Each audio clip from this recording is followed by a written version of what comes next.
Olá, você fica agora com os assuntos da semana na nossa edição especial deste sábado.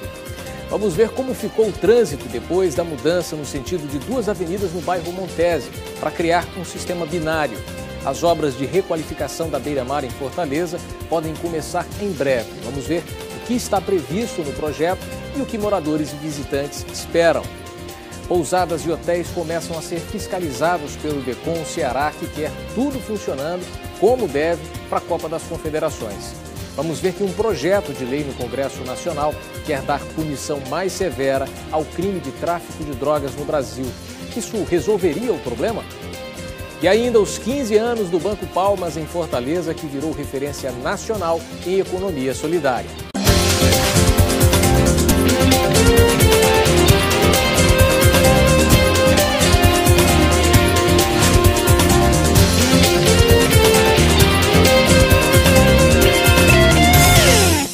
Bom dia para você, eu sou o Richel Martins. Vamos falar de trânsito. Esta semana, em Fortaleza, no bairro Montese, duas ruas tiveram o sentido alterado pela MC. A Desembargador Praxedes e a rua Almirante Rufino. E a gente vai entender como ficou o fluxo dos veículos nesta matéria. Apenas um sentido. É assim que funciona agora a rua Desembargador Praxedes, no bairro Montese, em Fortaleza. A mudança ocorreu no último fim de semana e alguns motoristas ficaram confusos, alegando que não teriam sido avisados da forma correta e com antecedência. Não teve um aviso bem antecipadamente. Tinha uma placa ali na esquina que tinha a sinalização aqui do semáforo. E não só a Desembargador Praxedes teve a mudança de mão dupla para sentido único. O que foi implantado foi o sistema binário. Com isso, a rua paralela à Almirante Rufino também tem apenas um sentido agora. A Desembargador Praxedes agora ela é sentido único, sentido leste, enquanto a Almirante Rufino, sentido oeste. O objetivo é dar mais fluidez ao trânsito, deixar mais ágil, principalmente nos horários de pico, onde comumente aconteciam acidentes. Quem vinha da Desembargador Praxedes, geralmente já botava o carro lá no meio da pista. Muitos acidentes? Muitos. Em breve, novas mudanças estão previstas para a área. Por isso, quem costuma passar pelo local já deve ficar atento. Provavelmente de hoje até amanhã seja implantado a proibição da conversão à esquerda de quem trafega pelo Luciano Carneiro e Expedicionário, justamente com essas duas vias do binário. As obras ao redor da Arena Castelão continuam na corrida contra o tempo para a Copa das Confederações. Na Avenida Alberto Craveiro, 35% do trabalho já estão concluídos e quase 30% na Avenida Paulino Rocha. Muitos reclamam dos transtornos, mas também tem gente que está mais conformada. Veja só. De acordo com a Secretaria Especial da Copa de Fortaleza, tudo anda bem. As obras de mobilidade urbana ainda estão atrasadas, mas em comparação ao que foi deixado pela gestão anterior, houve um grande avanço, especialmente no entorno da Arena Castelão. Nós recebemos as obras com um grande nível de atraso e também nós tínhamos 2,5% e com uma boa parte de dívidas ainda de orçamentos do ano passado. Já foi encaminhado a despesa do exercício anterior e nós conseguimos partir de 2,5% para 34%, mais de 34% na Alberto Craveiro e já chegando aos 30% na Paulino Rocha, na rotatória ali do Castelão. Na Avenida Paulino Rocha, próximo à rua Pompílio Gomes, há muitas reclamações por parte dos comerciantes locais. Eles afirmam que não foram comunicados sobre a interdição no trecho e se sentem bastante prejudicados. Rapaz, eu estou achando esse serviço aqui muito devagar. Está muito atrasado com a gente porque nós estamos dependendo dessa pista abrir. Eles estão trabalhando na ponte acolá, no viaduto, entendeu? E aqui eles interditaram para os carros não passar aqui, entendeu? Não sei para quê, dava para os carros passar aqui, ó. Já para esta moradora, o transtorno compensa. Ela acredita na melhoria. Mas tem que fazer serviço, né? Não tem problema para mim, não tem problema de nada não. Não vou ir na minha casa. A senhora acredita então que é um benefício para... benefício para todos. Que aqui está muito preciso, os carros só faltam passar por dentro de casa. Os motoristas que precisam utilizar as vias não veem a hora da conclusão das obras. Depois que acabar, talvez sim, né? Mas enquanto não acabar, né? Fica complicado, porque a gente mora bem aqui do outro lado. Pra gente ir pra lá tem que fazer um rodeio bem complicado, né? O secretário diz que toda essa demora tem um porquê. Nosso grande parceiro na parte das apropriações tem sido o governo estadual. Ele já tinha feito esse compromisso, já desde a outra gestão, de aportar para a Via Expressa 36 milhões para a desapropriação. E nessa parte da Alberto Craveiro, do entorno do Castelão, priorizar a Copa. Além das obras no entorno da Arena Castelão, está previsto ainda no pacote da Copa 2014 a construção de um viaduto na Avenida Raul Barbosa com Murilo Borges e também 4 túneis que prometem desafogar o trânsito na cidade. Se tudo ficará pronto a tempo, essa é a grande questão. Seria muito bom. E seria o grande legado assim para a cidade, seria as obras de mobilidade urbana. E não é a arena, né? A arena é um equipamento importante para o turismo, mas tem pouca utilidade no dia a dia para a população. Para Custódio, a questão da mobilidade urbana em Fortaleza é bastante complexa, principalmente pelo andamento dos projetos de transporte coletivo. Tem que se pensar em transporte coletivo eficiente. O metrô passar a funcionar, né? E uma grande luz que apareceu foi a história do VLT, né? Tem muitas desapropriações, viadutos, túneis, né? Então é uma grande incógnita se realmente vai conseguir estar pronto. Continuamos falando de obras. O projeto de requalificação da Avenida Beira-Mar está a um passo de começar, apesar de ter ficado tanto tempo no papel. E é justamente por isso que há grande expectativa de que ele fique pronto logo, tanto dos moradores quanto dos que fazem a obra.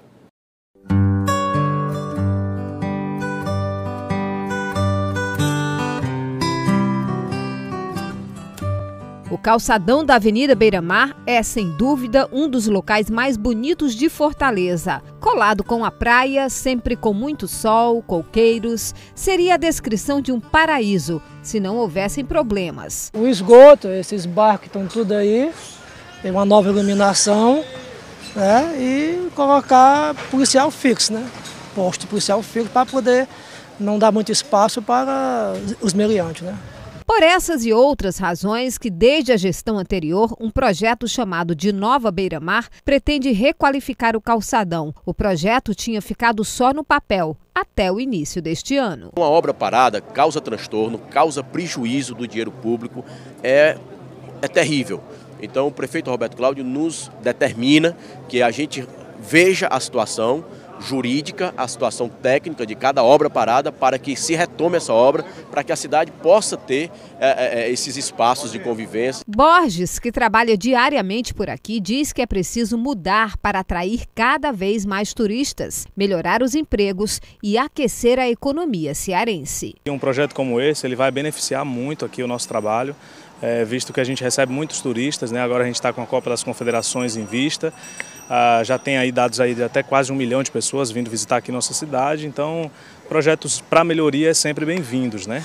A requalificação foi dividida em etapas, até para não atrapalhar as copas, já que as obras devem durar pelo menos 2 anos. Na primeira fase, o mercado dos peixes será transformado e um novo espigão será construído em frente ao Náutico. Já foram liberados pelo Ministério do Turismo quase 5 milhões de reais para estas intervenções. Porém, o projeto completo deve custar mais de 200 milhões de reais. Cada obra dessa diz respeito também à população local. Aquilo que você melhora para o turista, você está melhorando para a população que mora na cidade, gerando renda, inclusão social. Enfim, é muito importante, Fortaleza tem um papel de muito destaque. E ainda de olho na Copa das Confederações e do mundo também, o DECOM Ceará está fiscalizando hotéis e pousadas da capital e algumas cidades litorâneas para identificar problemas de funcionamento. Veja só.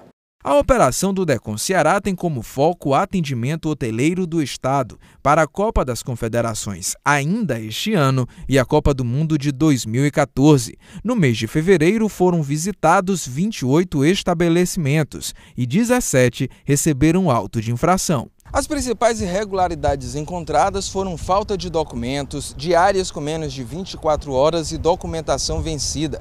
Além de Fortaleza, foram autuados hotéis em São Gonçalo do Amarante, Paracuru e também Paraipaba. Nós temos aí checado 2 assuntos.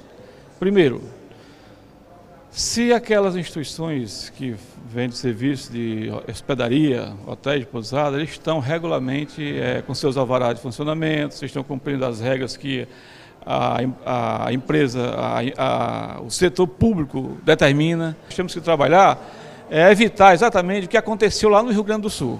Nós temos que trabalhar com, por exemplo, que os critérios de segurança e outros critérios adjacentes estejam sendo providenciados antecipadamente para fazer com que o nosso consumidor, tanto o consumidor local como aquele que vem eventualmente visitar o nosso estado, possa se sentir seguro e satisfeito. Para o vice-presidente da Associação Brasileira de Hotéis no Ceará, a fiscalização é bem-vinda. Tudo que vem para somar. Todos os hotéis têm que ter a consciência de estar com toda a sua documentação, como a legislação manda, e nós temos que seguir a legislação. Então, os alvarás, registros sanitários, POP da área de alimentação, enfim, todas as exigências que nós temos que ter. Mas ele faz apenas uma ressalva quanto às diárias de 24 horas. Há uma praxe aqui em Fortaleza dos hotéis usarem o check-in às 14 horas e o check-out às 12 horas. Essa diferença entre horário de entrada e horário de saída é para que nós possamos arrumar os apartamentos. Nós não podemos ter um grupo de 20 apartamentos saindo ao meio-dia e outro grupo de 20 apartamentos entrando no exato momento que um grupo está saindo. Precisamos de um tempo para poder arrumar os apartamentos. Depois do intervalo, o que é preciso para diminuir o consumo e o tráfico de crack e cocaína no Brasil? Leis mais rígidas? Punição mais severa? A gente volta num instante.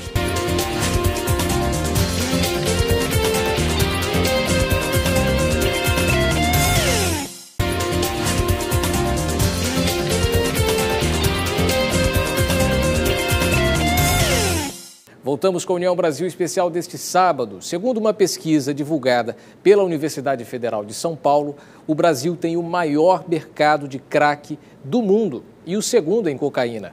No Congresso Nacional existe um projeto de lei para ser votado que visa repreender com mais vigor quem for flagrado com drogas ilícitas. O assunto é de segurança e saúde pública.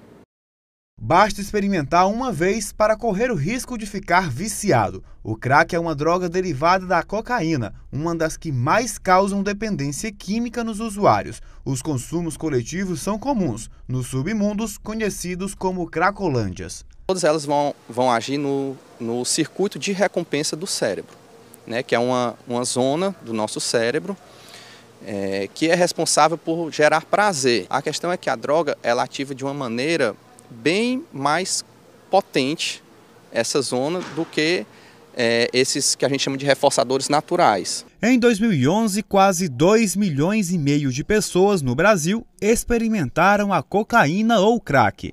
E dessas, 442 mil eram adolescentes. A epidemia chamou a atenção do governo federal, que liberou inicialmente 738 milhões e meio de reais para o combate. Um montante dividido entre os Ministérios da Saúde, da Justiça e de Desenvolvimento Social de Combate à Fome. Uma luta que o próprio governo reconhece não saber ainda como conquistar a vitória. Se liberar totalmente o pequeno traficante e o consumidor de qualquer punição penal, a tendência é o crime avançar. Há cerca de um ano foi lançado o programa CRAC, É Possível Vencer, prevendo investimentos de 4 bilhões de reais até 2014. O trabalho será uma parceria dos governos federal, estadual e municipal na saúde, na segurança pública, defesa de fronteiras e assistência social. Para este especialista, o assunto deve ser tratado da mesma forma com que foi a AIDS, de maneira preventiva, encarando a realidade. A AIDS hoje já não é mais problema, mas era algo polêmico no seu início, quando se dizia, olha, temos que buscar uma medicação, mas temos que reduzir danos, orientar a população, usar preservativo, usar camisinha, fazer um sexo seguro. É coisa semelhante com a droga.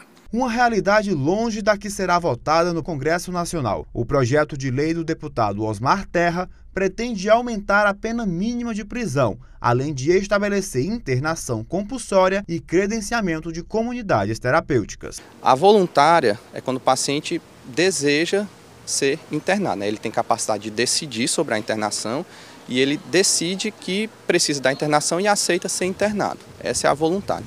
A involuntária, o paciente pode ser internado contra a vontade dele, mas isso porque ele não está em condição de decidir sobre a internação. A internação compulsória, ela é uma internação assim por via legal, por via judicial. Aqui no Brasil isso é um grande problema. Nós não temos leitos. E não adianta ficarmos com um discurso, esse discurso é falso, que vamos ter que fazer internamento compulsório. Aonde? Mas existe também um anteprojeto do Código Penal em análise no Senado. A proposta é de descriminalização do plantio e do porte para consumo próprio, um reflexo do quanto as políticas sobre as drogas ainda estão desencontradas. A base do plano do governo partiu de uma pesquisa encomendada à Fiocruz em maio de 2010, a um custo de quase 7 milhões de reais. Nela, foi constatado que 2% da população fazem uso do crack. O Sudeste concentra o maior número de usuários, seguido pelo Nordeste e Norte do país. Mas há dificuldades em realizar mais levantamentos. Ainda não foram identificados os perfis desses usuários, onde estão e como tratá-los. Se o seu filho ou a sua filha não consegue aprender bem o que vê na escola, isso pode ter a ver com um problema de visão. Por isso, um programa da Associação Brasileira da Indústria Óptica quer que exames de vista sejam feitos em estudantes das escolas cearenses antes que eles sejam matriculados, o que pode reduzir o índice de reprovações. Seu Luiz gosta de ler, fazer palavras cruzadas, tudo usando seus óculos. O ambulante só atentou para isso há pouco tempo, nem mesmo com seus filhos teve esta preocupação. Ele não demonstrava problema de vista, eu nunca me preocupei não, nem mesmo a minha pessoa. Eu vim cuidar depois de velho. Ele pode não ter tido problemas, mas Rosângela sentiu a falta dos óculos. Eu ficava assim com o meu olho um pouquinho vermelho. Doía, tinha dor? Era. Eu pensava que era até do vento. Esse é apenas um dos sintomas. Nas escolas, os problemas de visão podem trazer consequências ainda mais graves. O índice de aprendizado cai muito.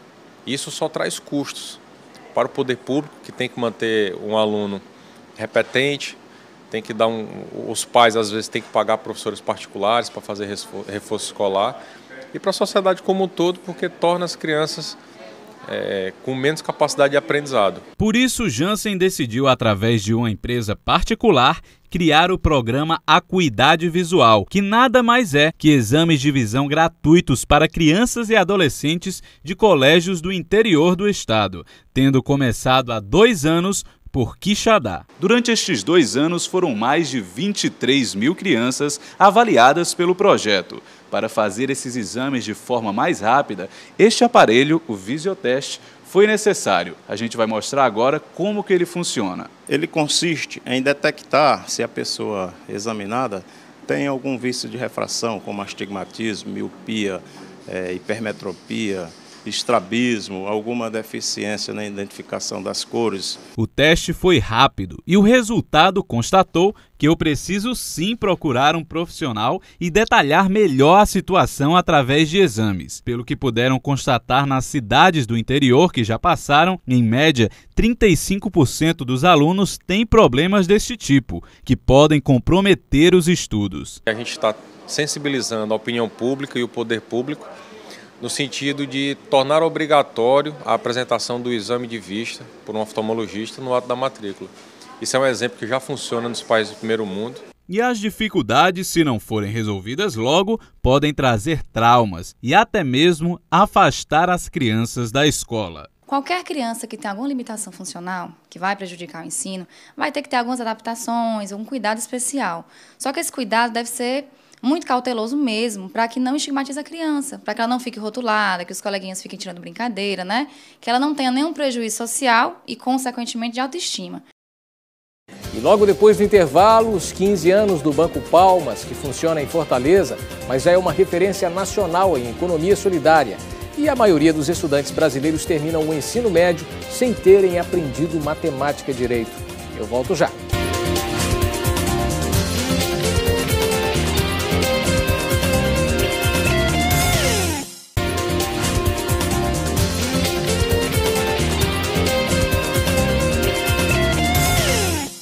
Já voltamos. O Banco Palmas, em Fortaleza, completou 15 anos de prestação de serviços bancários à comunidade do Conjunto Palmeiras, na periferia de Fortaleza. Uma experiência comunitária que virou exemplo para mais de 100 outras instituições espalhadas pelo Brasil. Veja só. 15 anos de existência. O objetivo aqui era proporcionar a uma comunidade carente da periferia de Fortaleza, o Conjunto Palmeiras, a oportunidade de crédito fácil e rápido e fazer com que esse dinheiro circulasse dentro do próprio bairro. E a experiência deu tão certo que hoje o Banco Palmas é exemplo para outras 103 instituições comunitárias espalhadas em todo o país. Só aqui em Fortaleza foram mais de 15 milhões de reais em microcréditos, mais de 13 mil pessoas beneficiadas e 3.800 postos de trabalho. Esse banco desenvolveu a comunidade, gerou novos empregos, empoderou a comunidade, o que é importante, ou seja, a comunidade hoje é bem mais organizada, bem mais fortalecida, as pessoas aprenderam a economia, aprenderam o seu orçamento familiar. E para ele, o mais importante nesses 15 anos foi mostrar que comunidade carente não traz apenas problema ao poder público, mas pode levar também à solução. Se fala muito em políticas públicas para os mais pobres, ou seja, trazer serviços para os pobres, porque eles não são capazes de ter solução, então eles merecem proteção. Isso é verdade. As políticas públicas são importantes para os pobres, mas o grande ensinamento, o grande legado que o Banco Palmas dá é que os pobres são capazes de resolver os seus próprios problemas. Dona Aurineide foi a primeira cliente do banco a ter uma linha de crédito para montar o próprio negócio. Hoje, com seu depósito de construção, ela considera que todos os bairros carentes da capital deveriam ter o seu banco comunitário. Além deles emprestarem uma pequena quantia para as pessoas que querem seu pequeno negócio, querem crescer, dentro da comunidade mesmo, a gente faz os nossos pagamentos ali dentro. Então, para mim, eu acho isso muito importante. E a experiência do Banco Palmas chamou a atenção até de pesquisadores da Universidade de São Paulo. Foi realizada uma pesquisa no bairro com mais de 300 clientes do banco para constatar a satisfação da população com a instituição bancária. O que melhorou na comunidade, né? Tem uma melhoria do ponto de vista individual, mas tem uma melhoria do ponto de vista social. Ou seja, melhorou a minha comunidade, melhorou para os outros, né? Também, não só para mim. E aí também tem um conjunto de informações e de dados que trazem um pouco essa dimensão da própria comunidade, de como a percepção é de que sim, melhorou para todo mundo e mudou um pouco o bairro. No ano passado, a economia brasileira praticamente não cresceu. Mas 2013 começou com boa notícia para o mercado varejista, que já registrou 3,2% a mais nas vendas em fevereiro. Uma porcentagem que deve continuar a subir agora, em março e também no mês de abril. A expectativa é que as vendas de março cresçam 6,5% em relação ao mesmo período do ano passado. E não para por aí. No próximo mês, em abril, o crescimento deve ser de 9,5%. Existe sim uma melhora, por menor que o PIB do estado do Ceará cresceu muito. Quando você vê assim, a Europa, outros países em deflação, quebrando, gente tendo que devolver o que comprou, e aqui nós não estamos precisando fazer isso, nós estamos muito bem, obrigado. Essa maior aceleração deve acontecer tanto no setor de bens não duráveis quanto de semiduráveis. No caso de vestuário e calçados, um dos motivos é a chegada das novas coleções outono-inverno, mas este economista diz que o crescimento é relativo. Qualquer crescimento que a gente observa agora nos primeiros meses de 2013, comparados com o mesmo período de 2012, a gente tem que relativizar, porque no ano passado o país praticamente não cresceu, né? O resultado final do PIB saiu agora recentemente e indicou um crescimento de 0,9% em 2012. Visão pessimista, acredita Maia Júnior. Para o presidente do sindicato, qualquer crescimento deve ser sim celebrado. O que nós temos de ruim no nosso país é o salário. O salário anda de mal a pior. Se tiver um salário melhor para o povo compra mais, paga mais e todo mundo cresce. Os consumidores, no entanto, se mostram desacreditados nesse crescimento das vendas. É muito complicado as vendas, mais difícil. A preocupação é de uma estagflação. Pelos movimentos observados na economia do país, há indícios de processo inflacionário, inflação com estagnação. Depois do final do ano, nos primeiros meses do ano, o comércio ele entra no período de liquidação, né? E as pessoas já acostumadas e observando esse movimento sempre no começo do ano, muitas pessoas, muitos consumidores, eles aguardam a passagem das festas de ano, Natal, Ano Novo, para concentrarem compras de alguns artigos, como roupa, calçado. Olha só, a ONG Todos pela Educação divulgou um estudo comprovando que no Brasil quase todos os estudantes terminam o ensino médio sem terem aprendido matemática como deveriam. Especialistas dizem que isso já não é mais novidade. Português, matemática, história, física, o que um aluno que termina o ensino médio rumo à faculdade deve saber. Tem que saber de cada um pouco para poder ele estar preparado para uma faculdade, né? Senão não tem como ele levar adiante os estudos. Mas parece que a maioria das pesquisas de qualidade da educação no Brasil visam mesmo português e matemática. E o pior, que nem nessas disciplinas os alunos estão aprendendo corretamente. Baseados nos índices do Sistema de Educação Básica e no resultado da Prova Brasil de 2011, a ONG Todos pela Educação constatou que 90% dos alunos que terminam o ensino médio não aprenderam o que deveriam em matemática. É um bicho-papão que é dentro do próprio estrangulamento que tem o ensino médio. O pessoal tem medo de matemática, existe ainda muito decoreba. Quem hoje você vê a quantidade de cursinhos que tem, que se preocupa muito em pedir para os alunos decorar formas, decorar alguns aspectos que na realidade são secundários. Os resultados podem parecer repetitivos, mas se analisarmos bem, eles têm piorado. Estamos longe de atingir a meta esperada para 2022. Isso no ensino médio. No ensino fundamental, os resultados são variados e até há uma certa evolução nos primeiros anos de escola. Será que estamos fazendo uma geração melhor? Está havendo mais interesse, né, das próprias estudantes, né, mas não tem mais aquele professor que exige, força o aluno mais, né? O aluno mais vai na escola para passar o tempo, né? Para este especialista em educação, o mais grave é que isso pode se tornar estratégia política e investimentos serem feitos nas disciplinas específicas consideradas principais, esquecendo as outras, apenas para tentar melhorar estes resultados. Lhe dou um exemplo.